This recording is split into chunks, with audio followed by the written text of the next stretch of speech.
สบายดีพี่น้องสวัสดีเด้อพี่น้องปองไปเบิดสุขูสุคนมาพอกันอีกแล้วกับส่องเบาวงคือเก่ากำลังออกไปหน้าแต่ว่าบ่ได้ขี่รถได้มื้อนี้ย่างออกเพราะว่าย่านทางมันเปื้อนเด้บ่ได้อันออกไปดนก็เลยลองมาย่างออกก่อนถ้าทางมันดีมื้ออื่นหรือว่ามื้อต่อๆไปก็สิขี่รถออกมาอันนี้ต้องเดินมาสำรวจก่อนพี่น้องว่าหนทางมันยังขี่รถออกไปได้บ่ว้าย แต่ขาดำนามันกับบ่ได้อันไปเบิ่งเขาเลยว่าบ่ฮู้ว่างามหรือบ่งามเบิ่งจากการสำรวจเส้นทางแล้วฝนน่าจะบ่ได้ตก2-3 วันเพราะว่าหนทางมันบ่ค่อยเปื้อนเด้น่าจะประมาณนั้น2-3 วันเพราะว่ายังมื้อนี้ก็แดดพี่น้องแดดแดดแต่6 โมงพะนะตอนนี้ก็แดดคือกัน ผู้บ่ทันแล้วดำนาก็ยังมีเด้พี่น้องผู้เขาเจ้าได้กล้าซ่าหรือว่าได้กล้าล่าดำบ่ทันแล้วก็มีอันนี้ฮะก็เดือนก็เข้าพรรษาแหมปกติก็เข้าพรรษาก็ยังบ่ทันแล้วเด้ดำนาแต่ว่าปีนี้ก็เข้าพรรษาช้าแน่ว่าเป็น8-2 หนอืมหนทางก็น่าจะเอารถจักรมาได้อยู่นี่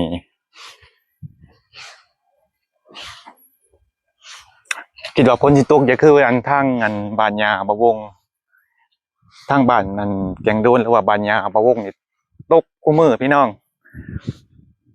ว่านนี่ก็ตกเบิดมือจนหอดตอนบ่าย 2 บ่าย 3จังเช้าปะวงจังได้อัน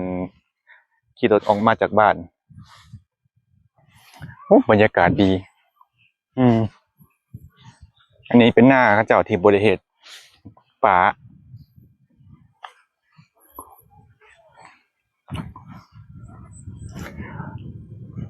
เบิ่งจากนี่ล่ะนี่พี่น้องปกติมันสิเปื้อนเด้มันสิ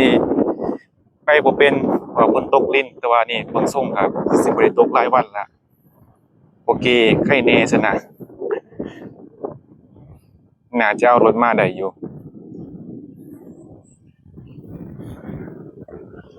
นี่คือเส้นทางกันเส้นทางที่เอารถเที่ยวออกมา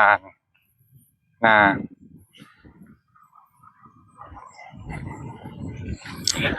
แต่ว่าอามาลาเสร็จมากขึ้นนี่เพิ่นว่าอยู่บ้านเพิ่นนั้นฝนตกแห้งตอน4 ทุ่มหรือ3 ทุ่มนี่แหละเพิ่นเสร็จมาว่าฝนอยู่เพิ่นตกแห้งแต่ว่าฝนบ้านมะม่วงก็บ่มีแล้วแต่ว่าก็ครึ้มอยู่ได้พี่น้องฟ้าครึ้มฝนอยู่บรรยากาศฟินๆนอนอยู่เถียงนา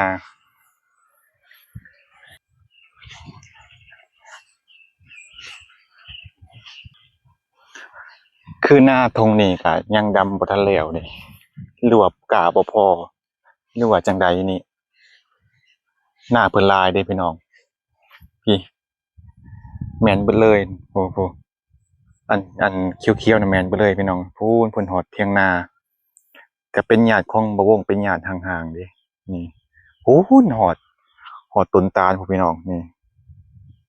สลายต้นตาลอีหน้าเพิ่นหลายหน้าเพิ่นกว้างสงสัยกะบ่พอหรือว่าจังใด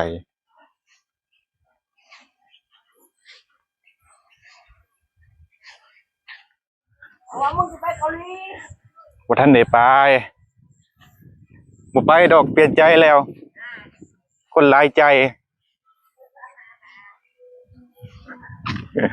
ป้าเพิ่นห้องถามว่าเมื่อใดสิไปเกาหลีน้ำเต็มไหเต็มคันเท่านี้คือป่าหรือว่ากะบ่พอบ่กะบ่พอหน้ายังหลายเด้พี่น้องอืม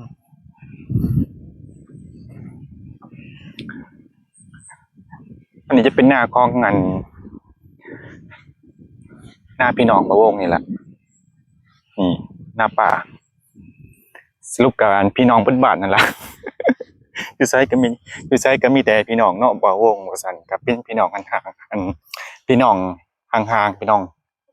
ญาติห่างๆ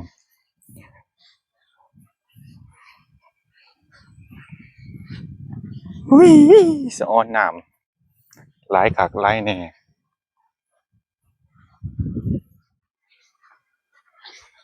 อันนี้นี่ล่ะใส่รถ รถจักรเที่ยวพี่น้องขึ้นขั้นนี่ละ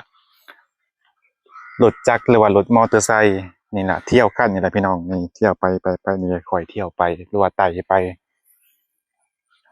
มาหอบนี่กับไปคู่แปลกตาก็คือเขาเจ้าเคี้ยวนะพี่นี่เคี้ยวงามละมาสวงดำหน้านั่นยังบ่ทันงามเด้มานี่ใส่ปุ๋ยใส่หยังเรียบร้อยกับเคี้ยวงามอืมแต่สะออนเขาเจ้าแม่นี่แหละเส้นทางอันออกไปหน้าบ่วงคันผู้ใดขับรถเก่งเก่งใจกล้าเนี่ยกับบ่เป็นหยังถ้าผู้ใดขับรถยังบ่ทันเก่งหรือว่าบ่ทันสิ้นหนทางแบบนี้ก็ระวังตกคันหน้าแน่นอน เดี๋ยวมาลุ้นเบิ่งข่าวพี่น้องว่ามันสิงามหรือบ่งามก็ครึ่งเดือนผ่านไปเพราะว่าประวงไปบ้านอัมบาลากับวันที่10 16วันนี้ก็วันที่1เป็นที่เรียบร้อยวันนี้วันหวยออกบ่พี่น้องเออวันนี้วันหวยออกบ่วันนี้วันหยังวันเสาร์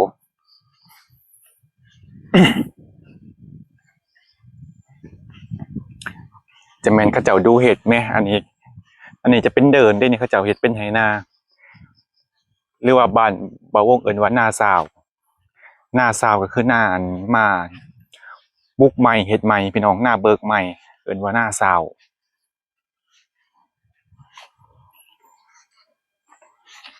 เดี๋ยวไปลุ้นกันเขาบ่าวงสิเป็นจังใดสีงามหรือสีแดงหรือสิเป็นจังใดเดี๋ยวไปพอกันพี่น้องวิวอยู่นี่เห็นภูเขาสูงเด้นี่เออโทงามเนาะ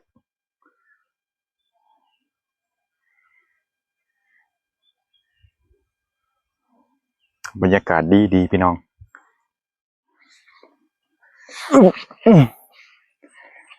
มื้อนี้ออกกำลังกายเด้ย่างหรือว่าเดินออกหน้าก็ดีคือกันพี่น้องมันจังได้ออกกำลังกายได้ออกเคือออกแห้งมันจังสิบ่เป็นเปียกเป็นรอยเอะอะก็ขี่แต่รถแหมเอาหน้าน่ะบ่าวคือเขาเขียวแหละตอนบ่วงอันไปบ้านอำมาลานี่หน้าเพิ่นบ่ทันได้แล้วซับเด้พี่น้องยังได้บ่หลายมาบัดนี้เพราะว่าเขาเขียวแล้วแหมไวว่าคือบ่เห็นสองเฒ่าอยู่เถียงไปไสน้อ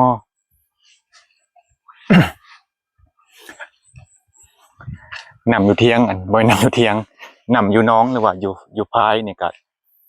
เต็มเพราะว่าฝนมันตกดีส่วงเดือน7โอ้กบโดดเคี้ยวๆน่ะมันแม่นเท่าบ่พี่น้องแต่คือสิบ่กล้ากินดอกเพราะว่าเป็นน้ำปุ๋ย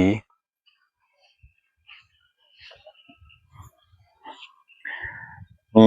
เข้าวหน้าไฮสุดท้ายที่ดำก็เริ่มเขียวงามเลยเด้พี่น้อง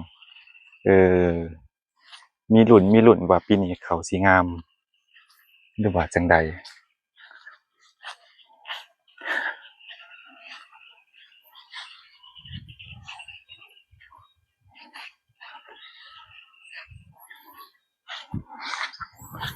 โอ้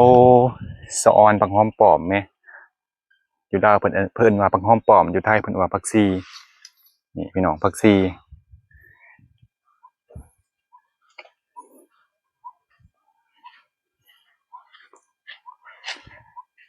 ก็เริ่มเคี้ยวแล้วเด้แต่ว่ามันคืออยากออกแดงๆไหมพี่น้องติดยังนี่ติดเป็นพี่อ่ะบ่เออเขาอยากออกแดงๆไหม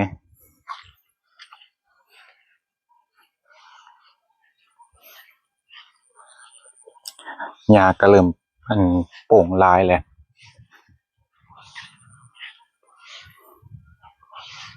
แทรมอืม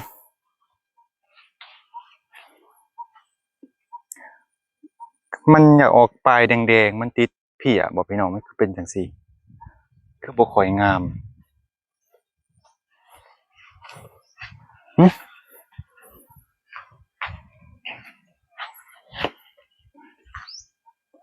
อะไรนี่มาเคาะ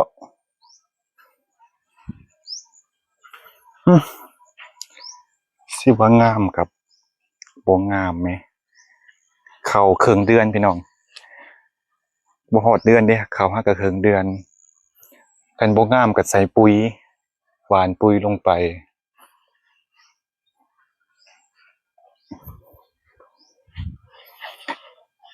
เดี๋ยว EP หน้าจังสิถ่ายแบบเต็มๆให้พี่น้องเบิ่งหรือว่ามาอัปเดตให้พี่น้องเบิ่งเพราะว่าถ่ายคลิปนี้มันสิยาวโพดพี่น้องมันสิยาวเกินไปเดี๋ยวสิถ่ายอีก EP หนึ่ง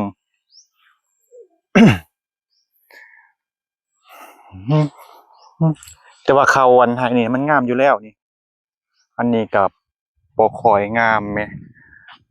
ส่วนหลายก็มีแต่ตัวผู้สีโกโดเกเดน่ะเขาตัวผู้ด้วยนะพี่น้องเห็นบ่ขาวๆนะยังไงนี่สีโกโดเกเดเขาตัวผู้มันสิบ่มากเด้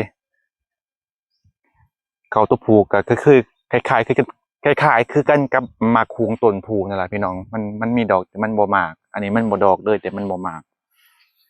อืมเขาบ่ค่อยงามปีนี้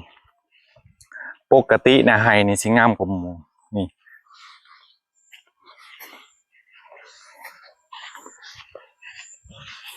แสดงว่าปีนี้มันบ่ปกติเขาไฮนี่มันบ่งามอ๋อ